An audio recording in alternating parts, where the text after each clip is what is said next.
10వ తారీఖు వైకుంఠ ఏకాదశి శుక్రవారము. అంటే ఎవరైతే మధుకైటబులు అనేటువంటి రాక్షసులు వైకుంఠ ద్వారం ద్వారా విష్ణుమూర్తిని దర్శనం చేసుకున్నంత మాత్రం చేత శాప విమోచన అవ్వడం వల్ల ఎవరైతే ఈ రోజున ఉత్తర ద్వార దర్శనం చేసుకున్న వారికి ఏ విష్ణాలయంలో ఉత్తర ద్వార దర్శనం చేసుకున్నా వాళ్ళకి శ్రీహరి యొక్క సంపూర్ణ అనుగ్రహము మోక్షము కలుగుతాయని చెప్పి వరముగా విష్ణుమూర్తి దగ్గర పొందారట.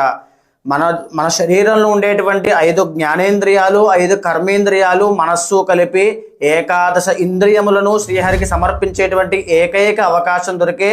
వైకుంఠ ఏకాదశి. ఆ రోజున తప్పకుండా సూర్యోదయం కంటే ముందే నిద్ర లేచి తలస్నానము చేసి ఆ రోజు ఉపవాసం ఉండాలి అనుకున్న వాళ్ళు కేవలం తులసి తీర్థం తప్ప ఏమీ తీసుకోకుండా ఆ రోజంతా ఉపవాసం ఉండి శ్రీహరి ధ్యానంలో గడిపి ఉత్తర ద్వార దర్శనంగా శ్రీ విష్ణుమూర్తిని దర్శనం చేసుకున్నట్లయితే రామాలయమైన వెంకటేశ్వర